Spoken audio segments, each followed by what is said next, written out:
Are you still wasting hours tinkering with your timeline, struggling with the same clunky workflow that's holding you back? What if I told you that with just a few smart tricks, you could slash your editing time? I've spent the past 18 months learning to use Final Cut Pro the hard way and speeding up, eventually, my editing process. So today I'm going to go through the advanced timeline editing techniques and workflow efficiency techniques that I've mastered to accelerate my editing to save you hours each time you edit your videos.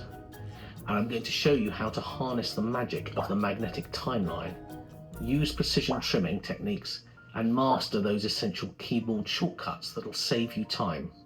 Because if you don't, you might just keep missing deadlines and losing precious creative energy. So let's get into it. Let's start with the magnetic timeline, Final Cut Pro's secret sauce for fast editing. Have you ever dragged a clip onto the timeline and been amazed at how it snaps perfectly into place? That's not magic, it's smart design. Watch this. I'm dragging a clip, and as soon as it nears the previous clip, it magnetically snaps right into alignment. This means no more tedious adjustments or worrying about gaps. It's all automatic. And here's a tip. Zoom in for micro adjustments. Use Command and plus so you can see each frame clearly, and then zoom back out with Command minus to see the full sequence. The real beauty, even when you rearrange clips, the timeline automatically shifts them aside to keep your sequence intact. It's like having an invisible editor working for you. But that's just explaining the magnetic timeline and how it works. What you really need to know is how you can use the timeline to speed up your editing. So let's talk about the keyboard shortcuts you need to ingrain into your editing workflow.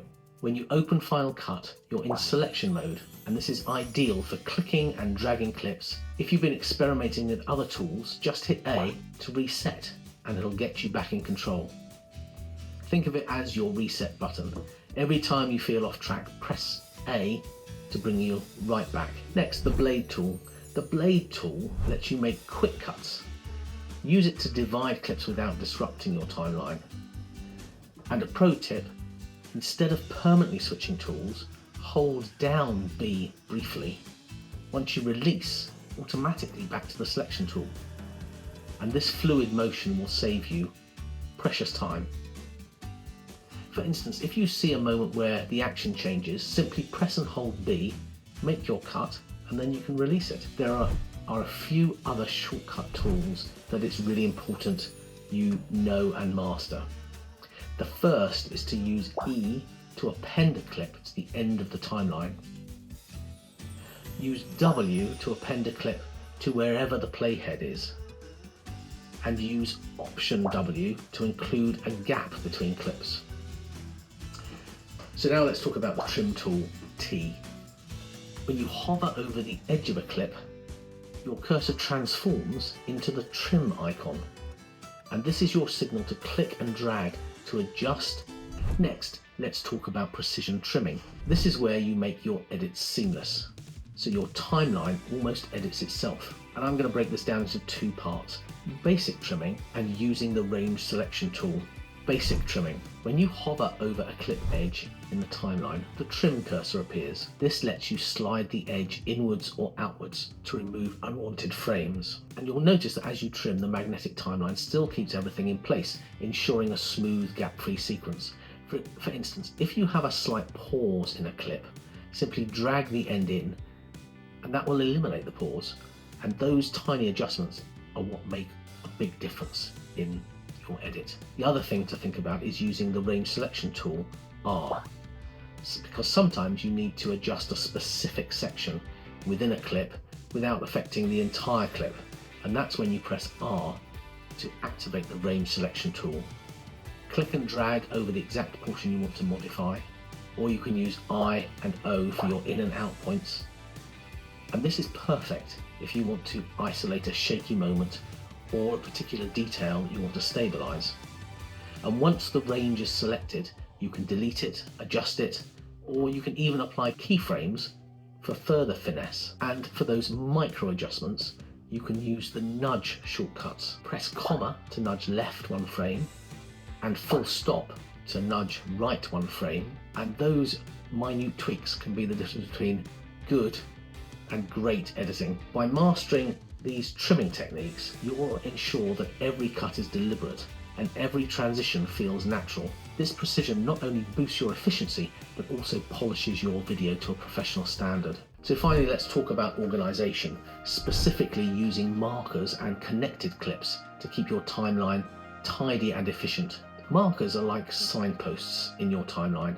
They help you remember key moments, flag sections that need review, or highlight important transitions. So to drop a marker, simply press M at the exact point you want to note. Double-click the marker to add details like adjust audio here or insert B-roll here. This approach is essential for longer projects where the timeline is dense. Think of it as your personal checklist right in the editing space. The other thing to talk about here is using connected clips. Instead of cluttering your prime storyline with every piece of media, attach your supplementary footage, your B-roll, your graphics, your extra audio as connected clips. You can drag a clip slightly above or below your primary timeline and you'll see a connection line.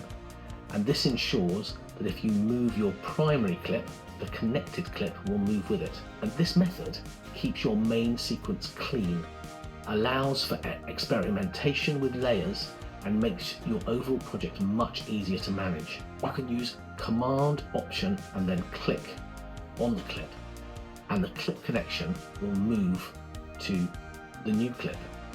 You can also use the tilde key. Hold that key and you can move a main clip without the connected clip moving. Some other shortcuts are to use the Command, Option, and up arrow to move a clip up from the storyline whilst keeping the storyline in place, and use the Command, Option, and down arrow to move B-roll into the main timeline. So let's just talk about some best practices. Use markers to outline the structure of your video. For instance, you can drop markers at the beginning of each new section. This helps when you need to quickly jump between parts during editing. Periodically review and clean up your markers and connected clips, because too many markers can clutter your timeline. So remove them once you've worked through them. But by effectively using markers and connected clips, you'll keep your editing process organized and efficient. And this organization not only saves time, but also reduces mistakes, making your workflow as clean as possible. Thanks for watching, happy editing, and see you on the next one.